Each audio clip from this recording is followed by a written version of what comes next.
Arsenal fans who are ready for Freddie to steady the ship are going to be sorely disappointed at the moment. A 2-1 defeat for the Gunners at home on Thursday night.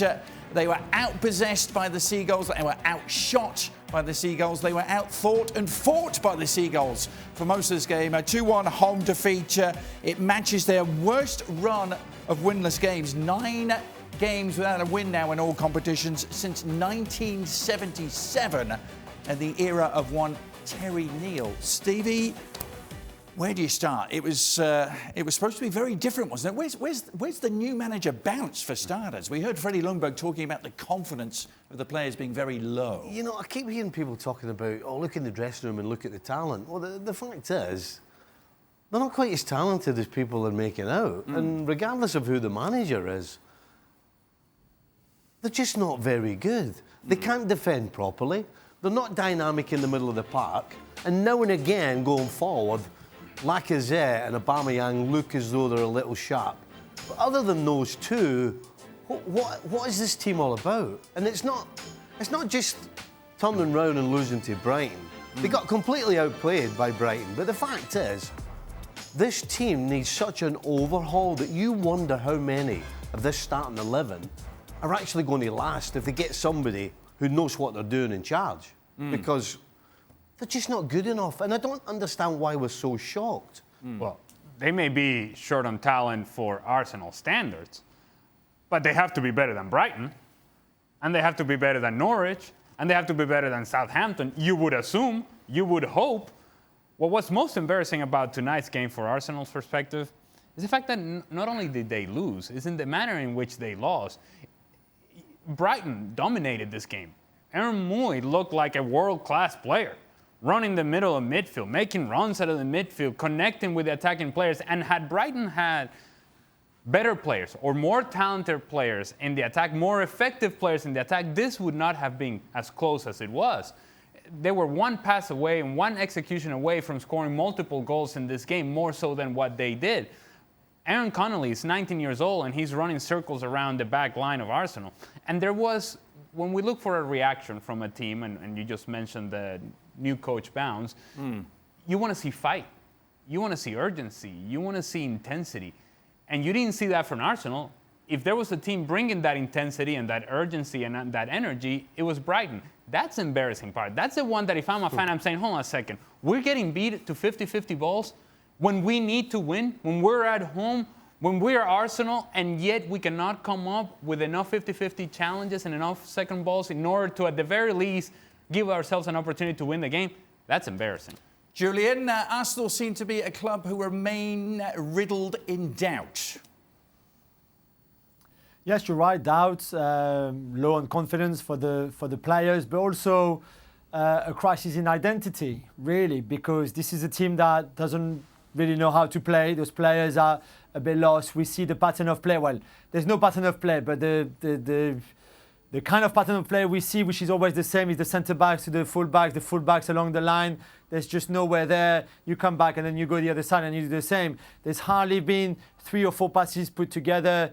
Tonight against Brighton, for example, the goal they scored is on a corner, on set pieces. The 2 goals they scored at Norwich on Sunday were on set pieces, 1 penalty and 1 corner as well.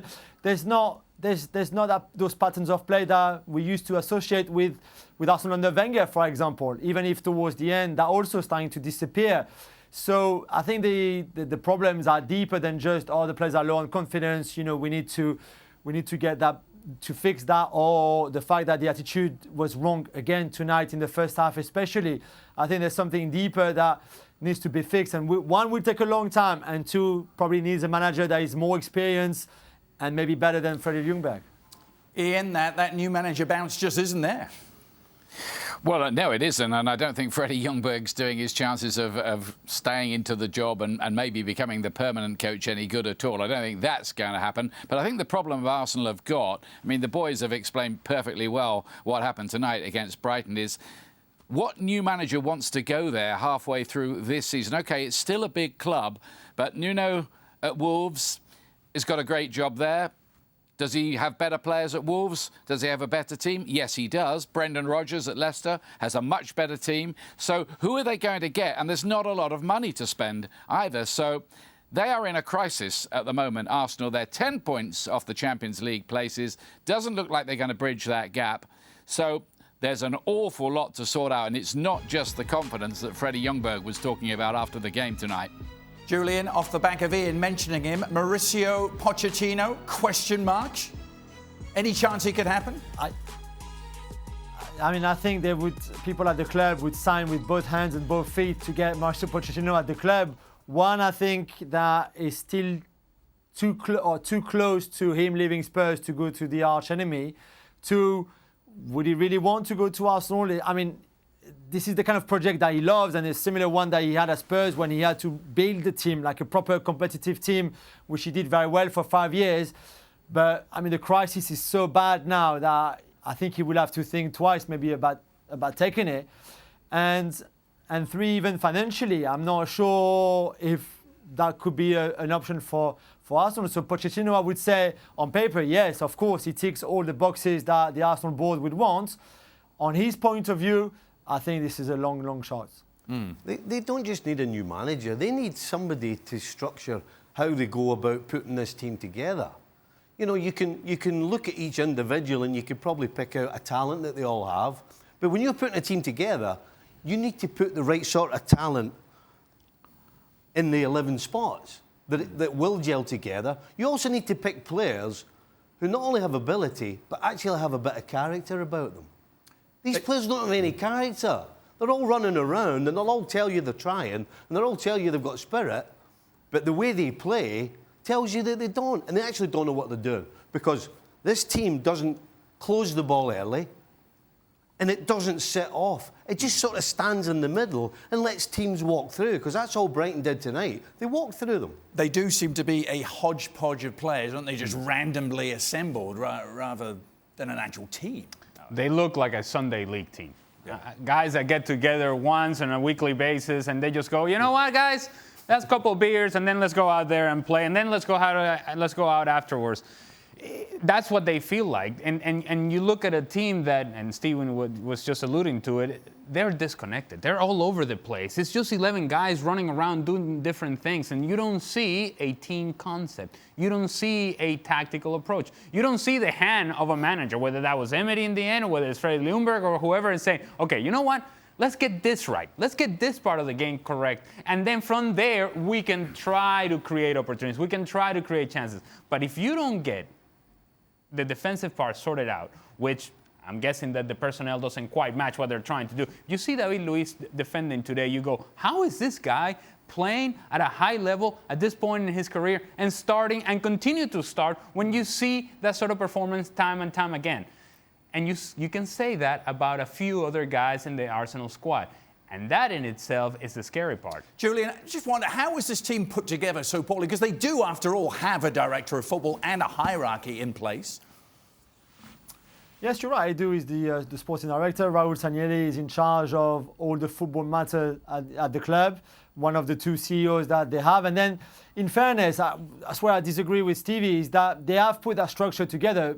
And I think those are people who know football and who know it well. Jules, let me finish. Just let me finish. No, let me finish. When Arsene Wenger left and when it was the end of Ivan Gazidis there, they had to restructure the club anyway because Arsene Wenger was doing so many things. So they had to put a sporting director in. They had to put a sort of head of football, if you want, at the club. They also, put, I think, a lot of effort into the scouting team, everything to do with the first team, and also the link between the first team and the reserve team. Per Mertesacker as the head of the academy. All that was part of that restructuration of the football club. Whether you don't like the signing they made in the summer and last January, Stevie, that's your point of view. But I don't think that Pepe, even if he hasn't worked out, is a bad player, and that doesn't mean he's not going to work out. I think Kieran Tierney, they needed a left back. I think that was a good choice as a left back. So yes, of course, there are positions where they're lacking a lot of talent. They went to get David Luiz as a centre-back because it was late in the transfer window. They needed a centre-back. They thought that his experience and his character that you just mentioned could be useful to that team. But he was not their first choice, not even second, third, fourth or fifth choice. They just couldn't do anyone else, so they did him at the end. So I think it's a bit harsh to blame them on who they signed in the summer, because I don't think that on paper that was a bad summer in terms of recruitment. You got to be kidding me, Jules. You know what? Go on, You don't need to know too much about football to figure out that Arsenal's problem was at the back. Do you? And you go and spend 70 million on Pepe. And you try to tell me that, oh, I understand that since Wenger left, they're restructured. But guess what? This team that you see today tells you that the restructuring hasn't worked. They've made mistakes. The wrong people are doing the wrong jobs. And the fact that you go out and spend 70 million on Pepe and don't buy any decent defenders tells you that the structure is wrong. Ian, you're and I go on, Jules. Well, I was going to say, I mean, you look at this team, and they might have experienced players. What they don't have is any leaders out there. That is very, very apparent. The word every time I've seen Arsenal lately is flimsy. They played Eintracht Frankfurt, a game they were completely dominating in the first half. They lost it 2-1. Norwich, they let in another 2 goals. Tonight, every time Brighton attacked them, they looked like conceding. They just do not want to stop the ball going into their net enough. There's not enough of that over my dead body. I'm with Stevie on this. They needed to go out and buy central defenders last summer and get that defence organised. They got people like Martin Keown, who's in the media, who knows and could work with that defence and try and get that mentality there. But they don't employ him. There's too many voices behind the scenes. Who is in charge there? Who's calling the shots? I don't know. Jules, you get the final word. I mean, you don't know who's calling the shots. I've just told you who the sporting director and who the head of football were. Yeah, there's Mertesacker, there's Edu, there's Ljungberg. No, Mertesacker is head of the academy. He's got nothing to do with calling the shots. So Edu is the sporting director. Raul Saliani is the head of football. They're calling the shot. They went out to get centre-back. They couldn't get any of the five or six choices that they wanted before David Luiz. At the end, they did David Luiz. It's a mistake. Okay, he's not a very good player, if you want, maybe. But they tried to get a centre-back because they knew they're not stupid. They knew they had to strengthen that area. Tell me, who should they have bought? Well, somebody better than David Luiz is on his last legs, really, as a central defender like who? now. Tell me, like who? Like who was on the market that was better than David Luiz they could have got? Well, I don't know. It depends how much money that you're going to bid, doesn't it, for players? Between 20 and 60 million. Tell me, between 20 and 60 million. Koulibaly's players like that. I mean, I don't know the availability between 20 and 60 million, behind the scenes. Jules, you know what? 100 million. Koulibaly's 100 million. Jules, you know what as well? 100 million euro defenders. Do you know what as well, Jules? Not only can you not defend, but you don't have any strength whatsoever in the middle of the park. So if you can't get any central defenders, then why don't you go out and get somebody in the middle of the park who can defend? Because what you have right now and what you had previously can't defend. So the neglect at the back in the middle of the park defensively, you can't keep giving them a pass. Thanks so much for watching ESPN on YouTube. And for more sports highlights and analysis, be sure to download the ESPN app. And for premium content and live streaming, subscribe to ESPN+.